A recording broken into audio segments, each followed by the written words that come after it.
الحمد لله رب العالمين والصلاة والسلام على رسوله النبي الأمين المكين الكريم وعلى آله وأصحابه وأزواجه وأولياء ملته أجمعين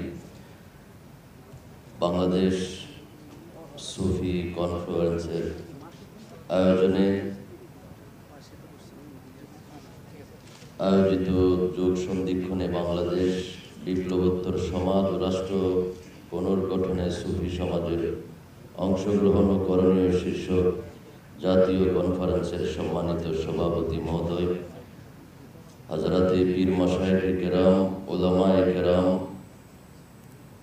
বিভিন্ন শ্রেণীর নেতৃবৃন্দ, সম্মানিত উপস্থিতি, সুধী, আসসালামু আলাইকুম ওয়া রাহমাতুল্লাহি ওয়া বারাকাতুহু। আমরা দীর্ঘক্ষণ পর্যন্ত আমাদের গুণীজনদের আলোচনা শুনে আসছি, আর লম্বা কোনো আলোচনার বিষয়ও নাই, সময়ও নাই। তবে আমরা যতটুকু আলোচকদের আলোচনা থেকে পেয়েছি যে 1400 বছর পর্যন্ত পেয়ারা নবীজির দরবার থেকে সারা পৃথিবীতে, বিশ্বে যে ইসলাম প্রচার ও প্রতিষ্ঠা হয়েছে, এটা সুফিয়ায়ে কেরাম তাদের মাধ্যমে প্রতিষ্ঠিত হয়েছে। আমাদের বাংলাদেশেও, পাক ভারত উপমহাদেশে যিনি ইসলাম প্রচার করেছেন, অসংখ্য হিন্দুদের সামনে যিনি ধর্ম প্রতিষ্ঠা করেছেন, খাজা গরিব নওয়াজ রাদিয়াল্লাহু তাআলা আনহু, কোনো একটা হিন্দুর গায়ে আঘাত দিয়ে তিনি ইসলাম প্রতিষ্ঠা করে নাই। লক্ষ লক্ষ হিন্দু মুসলমান হয়েছে সে খাজা গরিব নওয়াজের সেই মহান সুফির আদর্শ, মহান সুফির জীবন অনুসরণ করে। আমাদের বাংলাদেশেও ইসলাম প্রতিষ্ঠা হয়েছে সুফিয়ায়ে কেরামের মাধ্যমে। কিন্তু আজকে আমাদের এই অবস্থা কেন? আমাদের মাধ্যমে ইসলাম প্রতিষ্ঠিত হয়েছে বাংলায়, আজকে আমরাই মার খাচ্ছি, আমাদের আঘাত চলতেছে, দরবারে আঘাত, মাজারে আঘাত। কেন? এই কেনটাকে বের করতে হবে আমাদের। আমরা এই কারণগুলো বের করার জন্য আজকের মজলিসটাই আমাদের জন্য যথেষ্ট। এখান থেকে আমরা কারণগুলো বের করতে পারি। আজকে দেখেন কতটা চেয়ার খালি, কতটা চেয়ার ভরপুর। আহ্বানে কে আসছে, কে আসে নাই। আমরা এই দৃশ্যটা, আমাদের সরকারের এক নেতৃবৃন্দ উপস্থিত হয়েছিলেন এখানে, উপদেষ্টা, উনি এখান থেকে গিয়ে তিনি মন্তব্য করবেন যে তারা সুফিয়ায়ে কেরাম এই দেশকে তারা পরিচালনা করতে চায়, শান্তির দেশ বানাতে চায়। এই সামান্য 4 দেয়ালের ভিতরেও তারা মাত্র সামান্য কয়েকজন, তারা কিভাবে দেশ পরিচালনা করবে?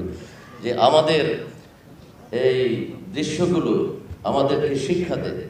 আজকে দেখেন বাংলাদেশ স্বাধীন হয়েছে প্রায় 50 বছর। এত বছর মাজারে হামলা হয় নাই, দরবারে হামলা হয় নাই। আজকে কেন দরবার মাজারে হামলা আসতেছে? তারা কোত্থেকে এই শক্তি সাহস পেয়েছে? যে জায়গাটা থেকে তারা শক্তি সাহস পেয়েছে, আমরা সেই জায়গা থেকে বহু দূরে আছি। আমরা দরবার, খানকা, ওয়াজ মাহফিল, বক্তব্য, সমাবেশ নিয়ে ব্যস্ত। আর তারা দেখেন মসজিদগুলো দখল করেছে, তারা দেখেন সমাজে সমাজে মাদ্রাসা প্রতিষ্ঠা করছে, তারা দেখেন ধীরে ধীরে সংসদের দিকে যাচ্ছে। আজকে এই মাজার দরবারগুলোর উপরে হামলা চলছে, তাদের শক্তি কোথায়?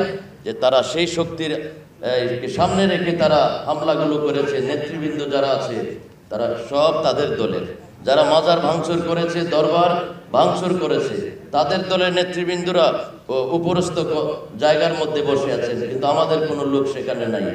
আমরা দেখেছি 2098, 99, 2000 এই 3 বছর আমি ইরাক বাগদাদ বিশ্ববিদ্যালয়ে ছিলাম।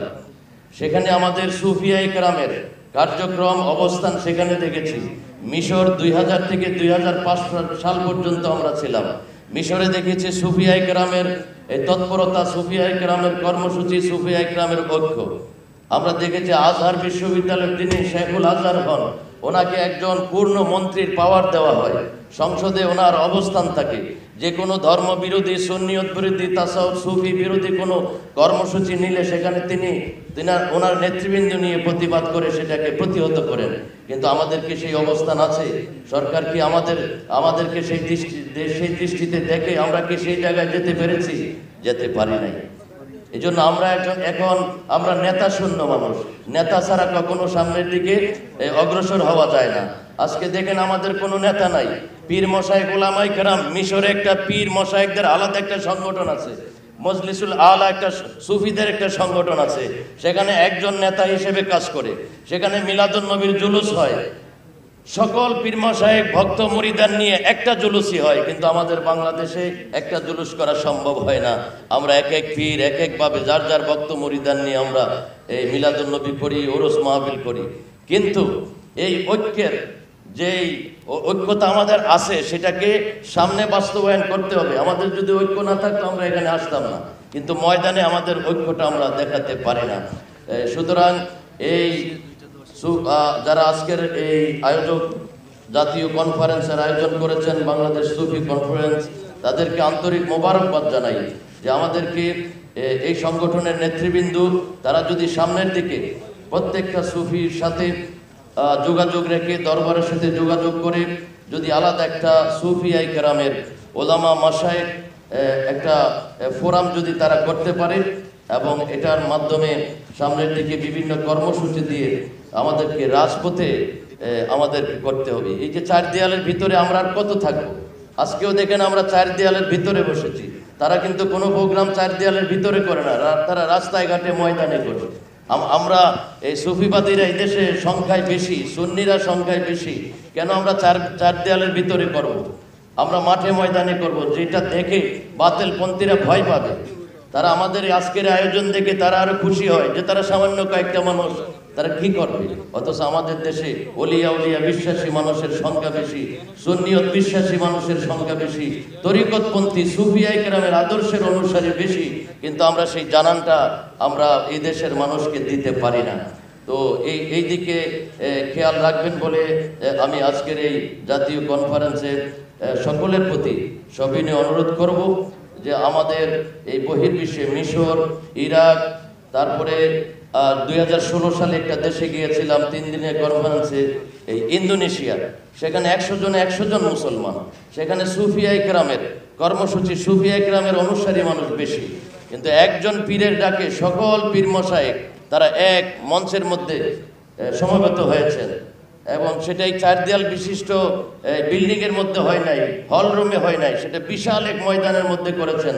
লক্ষ লক্ষ সুফিদের অনুসারী ভেদাভেদ ভুলে গিয়ে তারা সমবেত হয়েছিলেন। কিন্তু আমরা বাংলাদেশে আজকে পারি না। আমাদের দেশে অসংখ্য দরবার আছে, আটরশি দরবারে লক্ষ লক্ষ মানুষ, মাঝভান্ডার দরবার অনুসারী লক্ষ লক্ষ মানুষ, শ্রীকোট দরবারে অনুসারী লক্ষ লক্ষ মানুষ, আলামিন বাড়িয়া দরবারের হাজার হাজার মানুষ, আমির ভান্ডার দরবারের হাজার হাজার মানুষ, এরকম ভাবে সাতবাড়িয়া দরবারে হাজার হাজার মানুষ, শাহপুর দরবারের হাজার হাজার মানুষ অনুসারী, গিলাতলা দরবারের হাজার হাজার মানুষ অনুসারী, কিন্তু আমরা সবগুলো পৃথক পৃথক হয়ে আছি। তো এই সবগুলো যদি এক জায়গায় সমবেত আমরা হতাম, তখন এই ঢাকার রাস্তাঘাট সব বন্ধ হয়ে যেত। তারা বুঝতে পারতো এই দেশে সুফিয়া ইকরামের অনুসারী এখনো আছে। ওলি আল্লাহর দেশ যে আমরা মুখে দাবি করি, সেটা আমরা বাস্তবে প্রমাণ করে দেখাতে পারি না। তাই আমাদের নেতৃবৃন্দদের কাছে, পীর মাশায়েখ ওলামায়ে কেরামদের কাছে সবিনয় অনুরোধ থাকবে, আসুন আমরা সেই বৃহৎ ব্রড মাইন্ড নিয়ে আমরা সামনের দিকে কাজ করি। আমাদের যেই জায়গায় গেলে আমাদের এই মাজার ভাঙ্গার সাহস তো পাবে না, মাজারের কাছেও যেতে পারবে না, সেই জায়গাটা হলো আমাদের সংসদ। সেখানে গিয়ে আমরা একজন যদি কথা বলতে পারি, এখানে আমরা হাজার মানুষ বসে কথা বললে আমাদের এটা বাহিরে পত্র পত্রিকায় মিডিয়ায় সেইভাবে ছড়াবে না।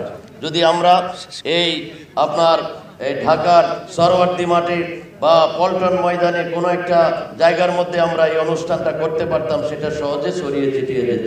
তো আমাদের পীর মশায়েখ ওলামায়ে কেরামের প্রতি আমার সবিনয় অনুরোধ থাকবে, আসুন আমরা সেই দিকে পাওয়ার, যেখান থেকে পাওয়ার আপনার সাপ্লাই হয়, পাওয়ারের ভরসা করে তারা কাজ করে, সেই জায়গাগুলোতে যাতে আমরা ঐক্যবদ্ধ হয়ে যেতে পারি, সেই আহ্বান রেখে আমার সংক্ষিপ্ত বক্তব্য শেষ করছি। আসসালামু আলাইকুম ওয়া রাহমাতুল্লাহি ওয়া বারাকাতুহু।